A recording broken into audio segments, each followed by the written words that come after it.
பிரியமானவர்களே, இயேசு கிறிஸ்துவின் நாமத்தில் உங்களை நான் வாழ்த்துகிறேன். எப்படி இருக்கீங்க? சந்தோஷமா இருக்கீங்களா? நீங்க சந்தோஷமா இருக்கணும் தான் தினமும் நாங்க ஜெபம் பண்ணி வசனத்தை எடுத்து கர்த்தர் உங்களோடு பேசணும்னு ஜெபத்தோடு செய்து கொண்டிருக்கிறோம்.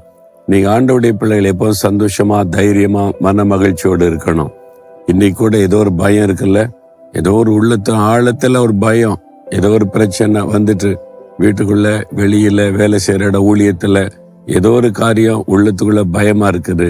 என்ன ஆகுமோ, எப்படி ஆகுமோ, எப்படி முடியுமோ, அப்படி பயப்படுறீங்களா? எதுக்கு பயப்படுறீங்க? இயேசு இருக்கிறார்ல, அவர் கூட இருக்கிறார்ல, அவரோட தானே நடக்கிறீங்க. அவர் கையை பிடிச்சிட்டு நடக்கிறீங்களா? இன்னைக்கு அவரை சந்திச்சீங்களா? அவரை துதிச்சீங்களா?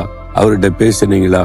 போங்க, இல்லாட்டா போய் அவருடைய சமூகத்துல கொஞ்ச நேரம் உட்காருங்க, வேதத்தை தியானிங்க, பயப்படுறதெல்லாம் அவர்கிட்ட சொல்லுங்க, எல்லாம் சரியாயிரும்.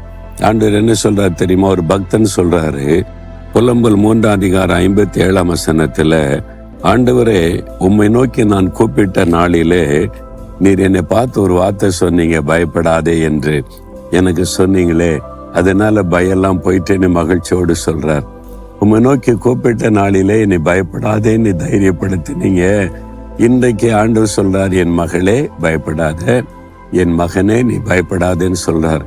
எப்போ அந்த பயம் போகும்? அவரை நோக்கி கூப்பிடும் போது, ஜெபம் பண்ணும் போது.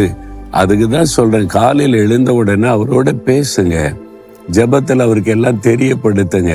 நீங்க அவர்கிட்ட பேசிட்டு வந்துட்டீங்கன்னா அந்த நாள் முழுவதிலும் அவர் கொடுக்கிற தைரியம் உங்களுக்குள்ள இருந்துகிட்டே இருக்கும். அவர் என்ன சொல்லுவாரு? நீ பயப்படாத, நான் கூட இருக்கிறேன், நீ பயப்படாம போ, நான் பாத்துக்கிறேன்னு சொல்லுவார். அப்போ பயெல்லாம் விலகிருமா?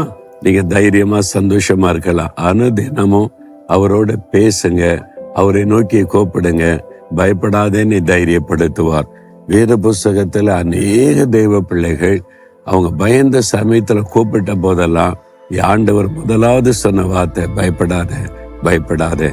இன்னைக்கு உங்களை பார்த்து சொல்றார், என் மகனை பயப்படாத, என் மகளே நீ பயப்படாதேன்னு சொல்லி உங்களை பார்த்து சொல்றார்.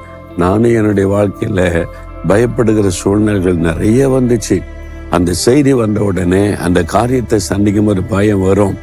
நான் உடனே ஆண்டவர்கிட்ட போய் தெரியப்படுத்துவேன், இது எனக்கு பயத்தை கொடுக்குது, என்ன ஆகுமோன்னு தெரியலையேன்னு சொல்லி ஆண்டவரிடத்துல தெரியப்படுத்தின உடனே அவர் இறங்கி வந்து பேசுவார். பயப்படாத, நான் பாத்துக்கிறேன், எல்லாம் என் கைக்குள்ளதான் இருக்கு, என்னை தாண்டி எதுவும் நடக்க முடியுமா உனக்கு? பயப்படாத, அவ்வளவுதான் தைரியம். அப்படி எத்தனையோ காரியம் வந்தது. நான் பயந்த ஒரு காரியமே என்னை சேதப்படுத்த கர்த்தர் விடவே இல்லை. உங்களை விட மாட்டார். கூப்பிடணும். நீங்க இப்போ ஆண்டவரை கூப்பிடணும். அதுதான் ஒன்னே ஒரு காரியம். அப்படியே கரம் வைத்தங்க. ஆண்டவரை, உம்மை நோக்கி நான் கூப்பிடுகிறேன், இந்த சூழ்நிலை குறித்து நான் பயப்படுகிறேன், இந்த பயமெல்லாம் விலகட்டும், இந்த பயமெல்லாம் என் உள்ளத்தை விட்டு மாறட்டும், நீ பயப்படாதேன்னு என்னை கூட பேசுகிற அன்பிற்காக ஸ்தோத்திரம், ஸ்தோத்திரம். இயேசுவின் நாமத்தில் இந்த பயம் விலகுகிறதற்காய் ஸ்தோத்திரம், ஸ்தோத்திரம். இயேசுவின் நாமத்தில் ஜெபிக்கிறேன். ஆமேன், ஆமேன்.